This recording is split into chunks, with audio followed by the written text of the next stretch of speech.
The history of all hitherto existing societies has been the history of class struggle for Karl Marx. Society is generated and pushed along by class struggle and will, via historical inevitability, lead eventually to a communist state. Now, when Karl Marx was writing, we were in a period which I suspect we still are in today, called capitalism.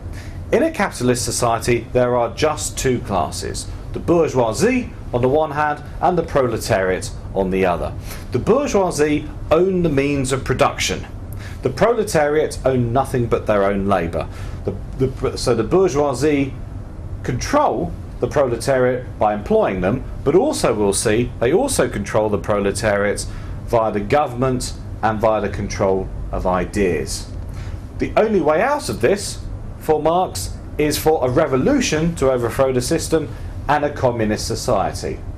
And this video podcast will look over these ideas.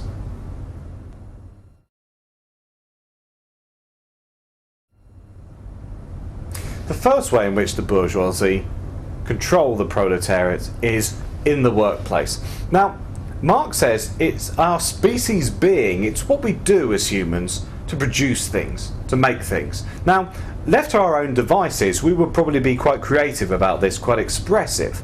But the problem is, of course, is we spend most of our lives making things for an employer. Now, bearing in mind here that Marx was writing in the 19th century when the vast majority of production was done in factories, and so the proletariat was mainly employed literally making things, which might not be the case today. But Marx points out, quite rightly, that our labour is controlled by the bourgeoisie, how we spend our time, and also surplus value out of our labour is taken and they make a profit on this. So this is the first way in which the bourgeoisie control the proletariat.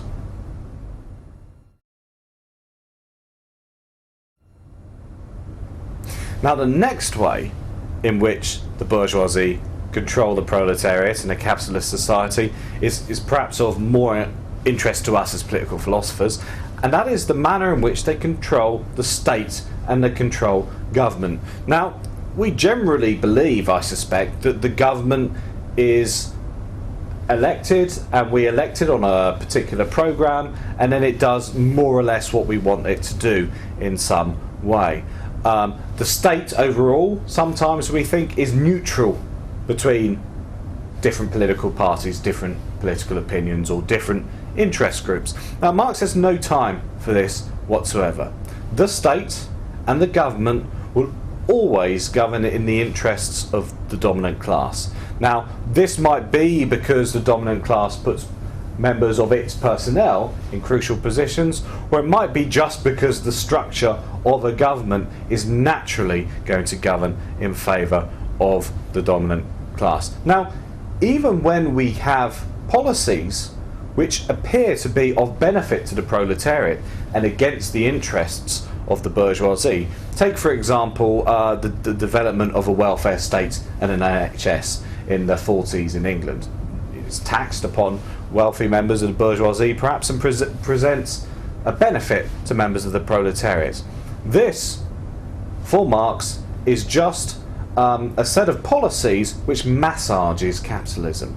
What it does is it makes us less keen to overthrow capitalism, and therefore prolongs it in the long run. So everything, no matter how beneficial it might first appear, is to the benefit of the dominant class in society.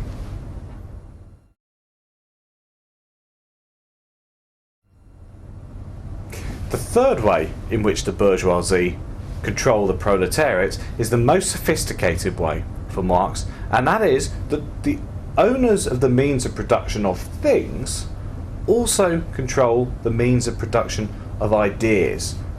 The capitalists, or the bourgeoisie, they create ideas which legitimate the manner in which they rule or support it.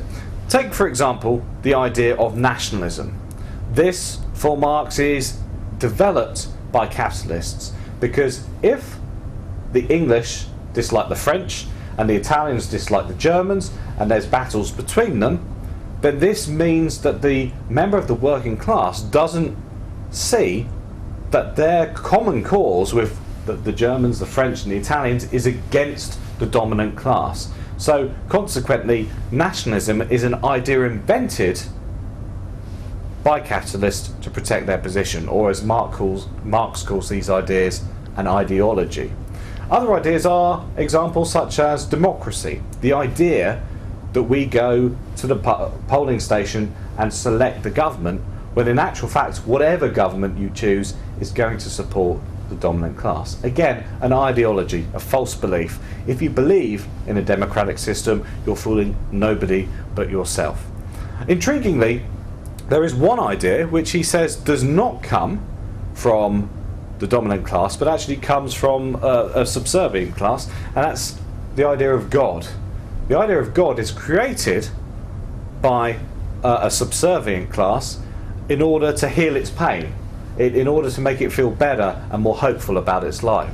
Hence, Marx famously says, religion is the opiate of the people.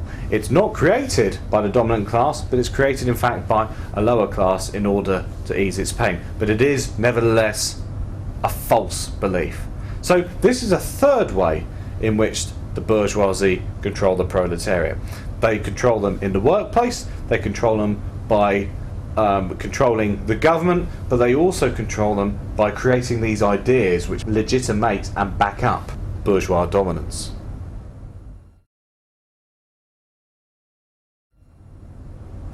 How many Marxists does it take to screw in a light bulb? None, because the light bulb contains the seeds of its own revolution. The reason why that is funny is this.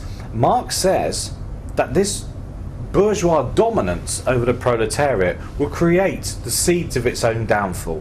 And the seeds of its own downfall are a revolutionary proletariat, a revolutionary working class, who will come to realise the nature of their domination and overthrow the system. Now, Marx thinks that revolution is the only way in which you can change the system. You can't elect a Marxist or a left-wing government and expect it to make changes, because you'll remember that the state and the government always acts in the interests of the dominant class. The state is nothing but a tool of class oppression. Therefore, the only way in which you could change a society, according to Marx, is via revolution and overthrowing the state. It's this that will lead to a communist society.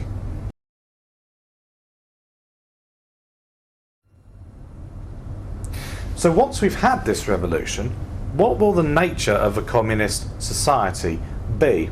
Well, first of all, I hinted at one early on, the state is nothing but a tool of class oppression for Marx. The purpose of the state is to have one class dominate over another. Now, in a communist society, there will only be one class, humanity. There will not be any divisions of humanity. As there's only one class in a communist society, it follows that you don't need a state, because a state is nothing but a tool of class oppression. So the state, in Marx's term, would wither away and die. We wouldn't need police, we wouldn't need armed forces, we wouldn't need a government, and so on and so forth. Now, for those of you who have studied any communist societies, you will notice that this doesn't seem like the Soviet Union or the Eastern Bloc or China or Cuba or whatever. Now, subsequent Marxists have suggested that the state needs a dictatorship of the proletariat to protect the communist revolution from counter-revolutionary movements, or other people have said that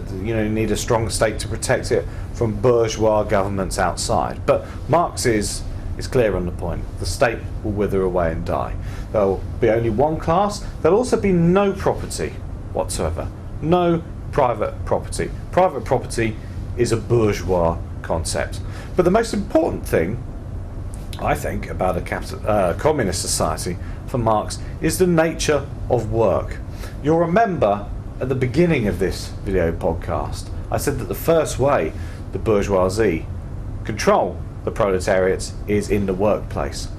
Marx thinks that in a communist society we'll have much more control over the manner in which we work. And the important thing is there will not be a division of labour.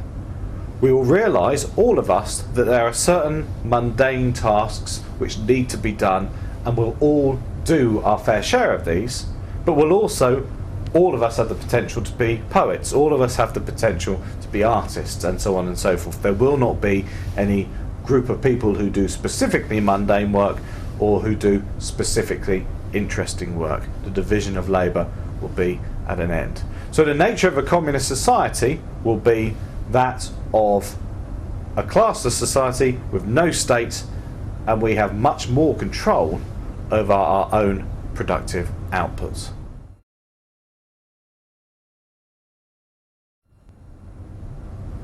Now, very briefly, the reason why we're going to have a communist society is not just because it's desirable, that is to say because people will want it, although Marx thinks that they will. Marx says that it's inevitable that we're going to reach that communist society. All the laws of history and of economics point us towards this final resting point for humanity. So if you don't want it, if you're against it, it doesn't matter. It will happen anyway for Marx.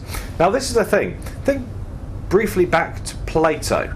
Plato thought there was one true form of government. There was a truth to be discovered in politics. Marx is saying pretty much the same thing.